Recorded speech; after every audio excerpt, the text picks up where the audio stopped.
রাজনৈতিক দল ও বিশেষজ্ঞদের পরামর্শক্রমে শিগগিরই জুলাই সনদের চূড়ান্ত ঘোষণা দেওয়া হবে বলে জানিয়েছেন ঐক্যমত্য কমিশনের সহসভাপতি আলী রিয়াজ।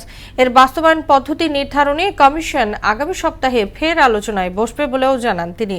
সংসদ ভবনের এলডি হলে এক সংবাদ সম্মেলনে আলী রিয়াজ আরও বলেন, জাতীয় সনদের ওপর ভিত্তি করে নির্বাচন হবে কিনা সে সিদ্ধান্ত নেবে নির্বাচন কমিশন।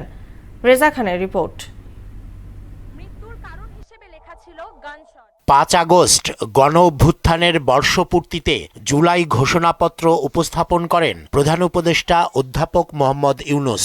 এর মাধ্যমে জুলাই গণ অভ্যুত্থানকে রাষ্ট্রীয় ও সাংবিধানিকভাবে স্বীকৃতি দেওয়া হয়। গণ অভ্যুত্থানের ২০২৪-এর উপযুক্ত রাষ্ট্রীয় সাংবিধানিক স্বীকৃতি প্রদান করা হবে।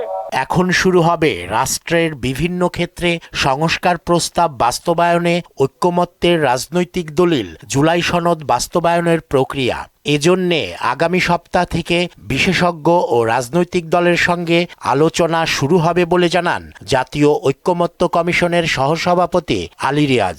এখন এটা বাস্তবায়ন প্রক্রিয়ার বিষয়, বিশেষজ্ঞ এবং রাজনৈতিক দলগুলোর দিকে তাকিয়ে আছি, তারা কিভাবে বলে আমরা সেভাবে হয়তো পরামর্শ দিতে পারব। বাস্তবায়নের দায়িত্ব ঐক্যমত্য কমিশনের নয়। সংবাদ সম্মেলনে জানানো হয়, প্রথম পর্বের আলোচনায় ১৬৫টি প্রস্তাবের মধ্যে ৬২ বিষয়ে রাজনৈতিক ঐক্যমত্য অর্জিত হয়েছে। দ্বিতীয় পর্বের আলোচনায় ২০টি সাংবিধানিক বিষয়ে আলোচনা হয়, সেখানে ১১টি বিষয়ে ঐক্যমত্য হয়েছে।